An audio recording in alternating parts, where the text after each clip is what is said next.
Hey, it's Irreverent Aegis here, and in this video I want to go over how to tank Scalecaller Peak Hard Mode. So I'm going to go over some suggested types of skills you want on your bar, go over a couple gear sets that I really like there, as well as show you footage from the entire fight. So let's start with the skills. So obviously you're a tank, so you're going to want your tank heal readily available. I like to double bar it, some people like to single bar it, that's okay. Either way, next you're going to want some type of damage mitigation. Not entirely necessary, the boss hits fairly hard, so I do like to have some extra damage mitigation. On a Necro I use Spirit Guardian for that extra 10% damage mitigation. If you're on another tune you can always use Defensive Posture. It's the Sword and Board skill that allows you to increase the amount you can block by 10%. Heroic Slash is really nice because it applies minor maim, so that's some extra damage mitigation as well. You can also use the other morph if you want to hit the adds as well. And then some source of major resolve. In terms of my ultimate, I want to be able to survive the Zahn's attack solo. So I use Shield Discipline. It allows you to block all attacks at no cost for 8 seconds. And it's also a really cheap ultimate, so you should be able to get it back really quickly. Running Shield Discipline alone probably won't save you from Zons if you're not getting any heals from anybody else or nobody's blocking the attack.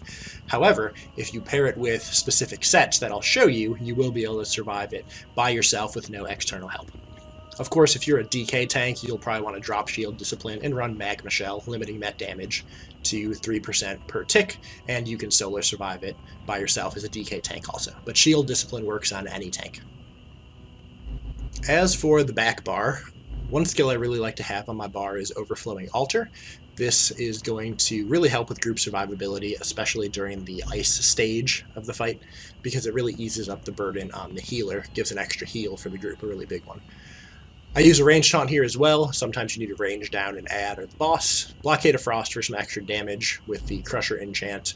And then I also run Agony Totem. In the video I don't really summon it very often, if at all, but some extra damage mitigation is always nice. And last but not least, I am a Necro tank, so of course I'm going to back bar my Instant Res Ultimate Renewing Animation. In terms of sets, I very strongly have a preference here on a tank, and one of those preferences is Eternal Yokita. You'll see me feature this in a lot of videos, but when you drop below 25% health in combat, you heal for about 15,000 and gain 100 ultimate. This is great when you are getting Zonned and nobody's there to block for you, and nobody's there to heal you, which on occasion happens if people die or they're out of position. This is really nice to pair with Shield Wall because you take less damage when you are getting Zonned with Shield Wall, so you're going to have a better chance to proc this without dying. You get that really big burst heal, and the 100 ultimate procs, and pretty much gives you back a Shield Wall immediately. So that's a must-have to me. I pair that with Earthgore, because not only will you get the proc from Eternal Yokita, but Eternal Yokita will then proc Earthgore. So not only will you get that 15,000 heal right away, but now Earthgore is going to start raining down on your head, and you'll get even more heals. So Shield Wall plus Eternal Yokita plus Earthgore, it's a winning combination in this hard mode.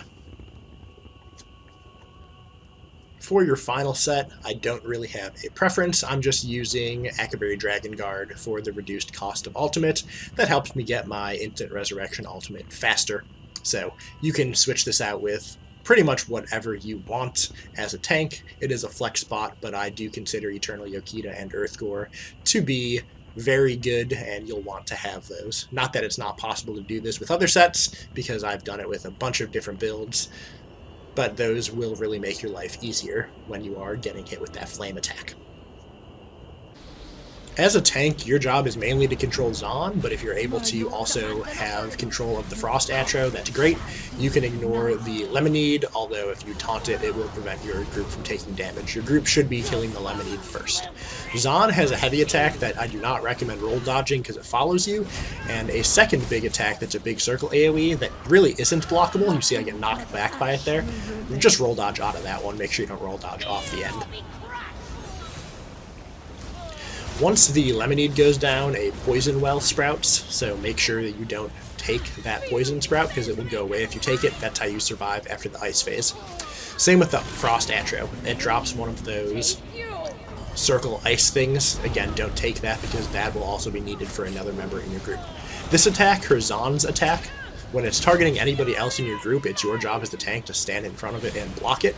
It's best to view her, see where she's looking, that way you can identify who's being targeted, that way you can block it right away because you don't have a lot of time to block it. The tank usually grabs that laser beam after the ice phase, which happens at 80%, 60%, 40%, and 20%. That's the easiest because if somebody accidentally takes that, then it comes back. So that will turn you to stone and will allow you to survive after 80%.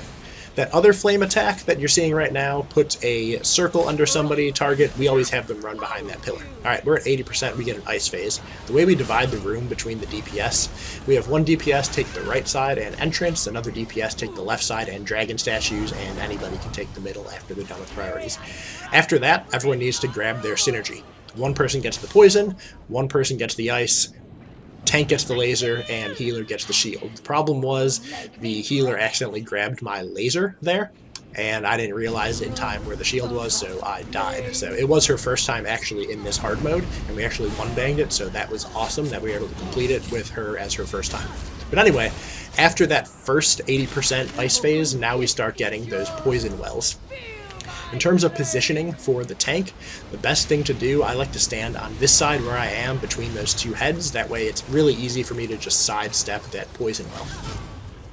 You see here someone went down. I do have an instant res available, but I'm not going to use it. Mostly because I am expecting to be zoned soon, or someone to be zoned soon, so I'm letting the 3 Templars in my group conveniently get the res there. Rules for resing. Always wait for a poison to go by before you try to get a res, and always make sure you've seen a poison go by before you get up. I'm being targeted with Zon, so I hit my shield wall ultimate right beforehand. That's going to decrease my damage.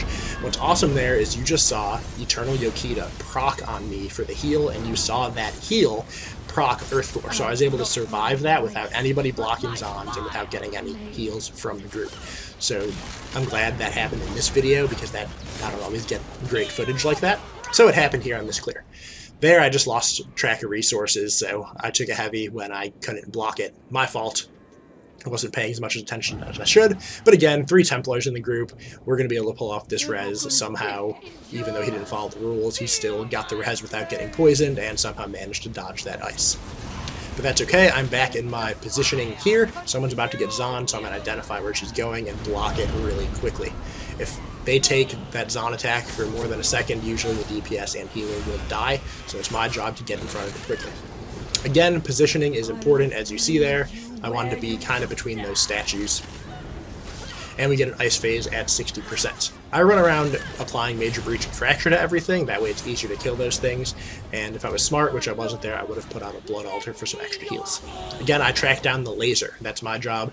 Those 2 guys went down. During that, they must have missed their synergies, so I will use my Instant Resurrection ultimate there.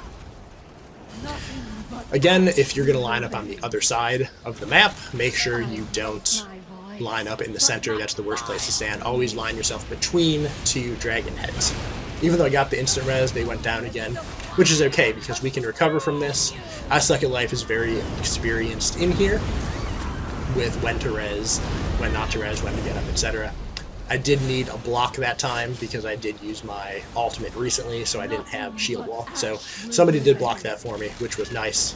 Only a couple seconds needed as the tank for that block, and you should be able to survive. So, got a little hairy there, but we were able to pull off all of the reses. And now we're back on killing the Lemonade and the Frost Atro.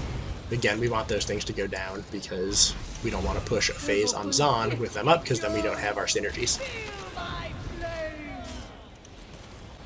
From here, again, it's rinse and repeat. Pretty easy. This fight doesn't get any harder throughout. It just stays the same the entire time.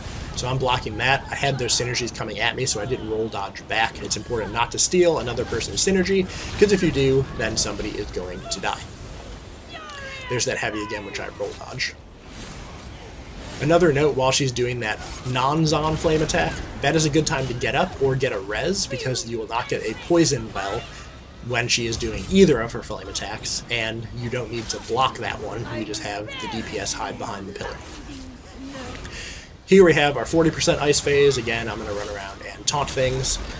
Not to taunt them, but to apply Major Breach and Fracture to make them easier to kill, and then I'm going to locate my laser beam. The 2 DPS are going to grab the poison and the ice, And Izzy didn't find the shield in time, so she died. So I'm reapplying Taunt to all these dudes.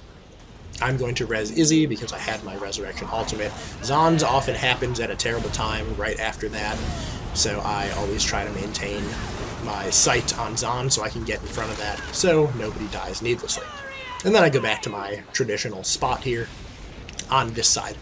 If I didn't mention already, I do like to hold Zaan on this side of the map, simply because I will avoid the poison well. It gives me a lot more room to roll dodge around or move around without worrying about taking a synergy. And we're about to push to 20% here. We can see all of the synergies are available.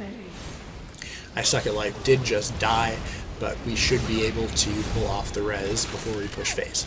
It's important not to push to 80, 60, 40, or 20 when people are dead, because if they are dead, that ice phase really, really hurts. So we have 2 people dead here. I am blocking Zaan's, and here we need Derek to pull off a couple of reses. So there goes the poison. He should be getting that res now. I've lost my voice, but my fire remains. Actually, it looks like that res was not pulled off successfully. So now he's getting the res. He waited for the poison to go by. Again, being that Templar really helps with that quick res. Waited for the poison. I Suck at Life gets up after the poison. Now we're getting that last res. Again, I'm just doing my job holding the boss over here. If I do get the non-Zaan on me, I just stand there and take it and heal myself through it, because I can survive that without hiding. Sometimes I hide if I'm low on resources or something. And we just pushed the final ice phase here. So once this goes down, it looks like all of our synergies are available. We're all going to take our synergies. That phase is harder than it actually looks. You just really need a good healer. It looks like somebody missed a synergy there. I think somebody might have accidentally taken the ice, because that's what I Suck at Life normally grabs. So here, we're almost finished.